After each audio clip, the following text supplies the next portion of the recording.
Hey friends, welcome to day 46 of 90 on the 90-day video challenge, starting 2020 on the right foot. It's so late. We went out tonight, we went to dinner, we went to Sam's and did some shopping, we went and saw a movie.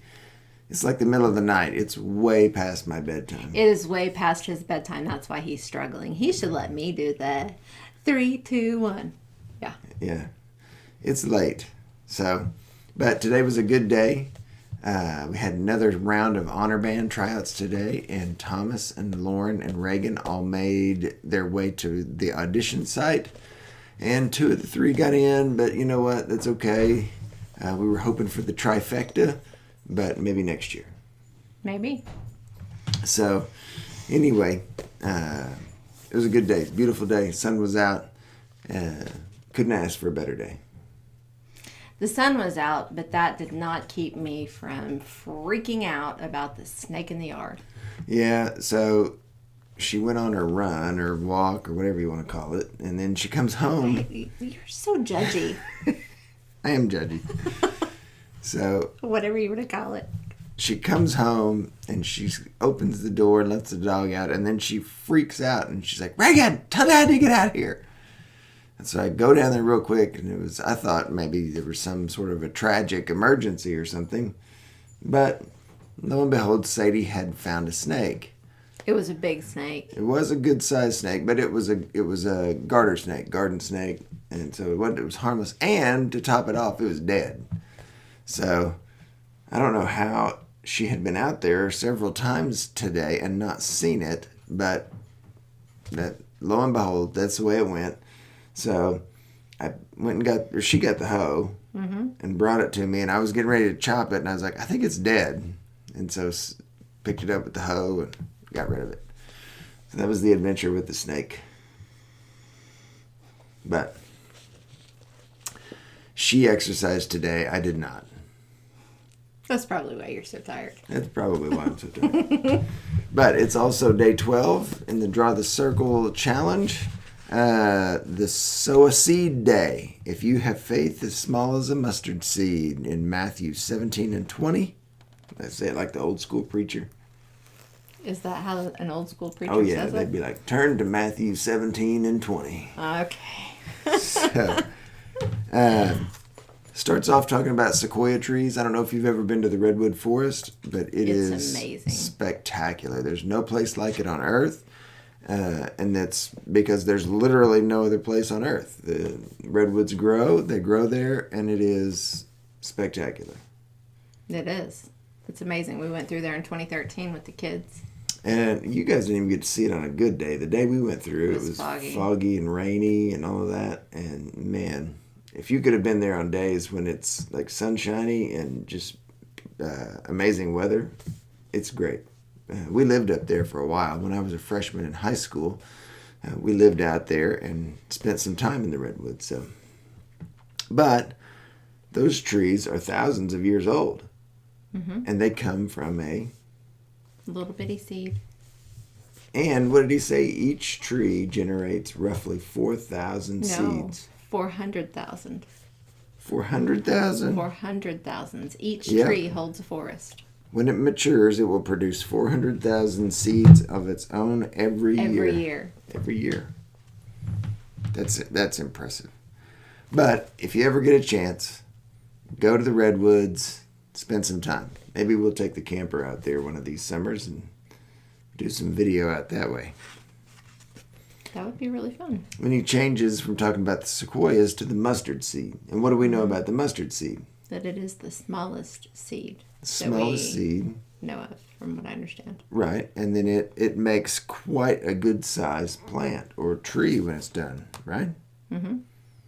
And it has all of the vitamins that you need to survive. It does. It says it's for all the nutrients. Packed with vitamins B1, B6, C, E, and K. It's a source of calcium, iron, magnesium, phosphorus, potassium, selenium, and zinc. Pretty crazy. Yep. So when Jesus talks about having faith as a mustard seed, what does that mean? That you just have to have the smallest, most minute amount of faith. Some people might challenge that and go, well, I had faith and I didn't get what I wanted. I couldn't move mountains. What did you have faith in? Well, I mean, that's the hard thing to answer sometimes. Mm-hmm. He says, if you have faith as small as a mustard seed, then you can tell this mountain to move from here to there, and it will move. I don't know about you guys, but I've never been able to make a mountain move. Not a physical mountain, anyway. But maybe in some other areas of my life, something has changed because of my faith. It's an interesting thought. He also says if you're unsure of your faith, that you can ask him to help your unbelief. That's true. And it's interesting when we talk about faith or having faith in something.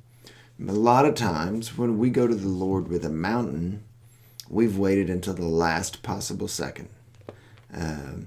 Maybe we get a bad report at the doctor.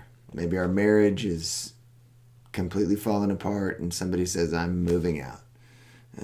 Whatever the case may be, a lot of times we wait until the last second to pray over whatever that situation might be. And when we do, we don't have a lot of time for that faith to mature. And what do we know about a seed? It needs time in the ground. It needs time. Seeds you don't plant it on Sunday and have a tree on Monday. It just doesn't work that way. So we have to constantly be praying about the things that we want to see in our life. It's like yesterday when we talked about being a first-class noticer and activating your reticular activation system. It's late, I'm telling you. But if we are devoting time to prayer and to faith and to moving in the direction that we want to be all the time, then that faith has time to take root and it has time to germinate and to sprout and to grow. Yes, it does. Then he talks about Honey, the circle maker. He does talk about Honey, the circle maker. What does he say? Honey runs into a farmer that is planting carob trees and... Carob, C-A-R-O-B. Carob trees. I know, I was just making sure it was clear. And he asks the farmer if he's quite certain that he'll be around in 70 years whenever it matures, and his response is no.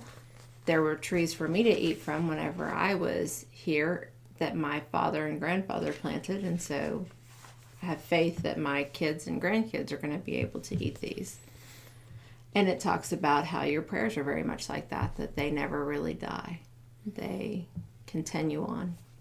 So, as parents, are we planting carob trees for our children?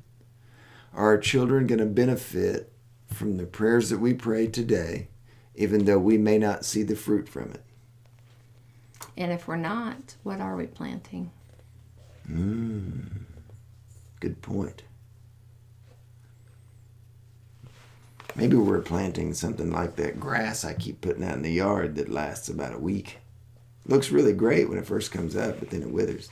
The fescue or whatever. Yeah. No, it's ryegrass. It's ryegrass. Yeah. And then it's like the parable of the seeds that Jesus talks about. Some of the seed goes out, doesn't have a great root system, and it burns up in the heat. Whew, preach it.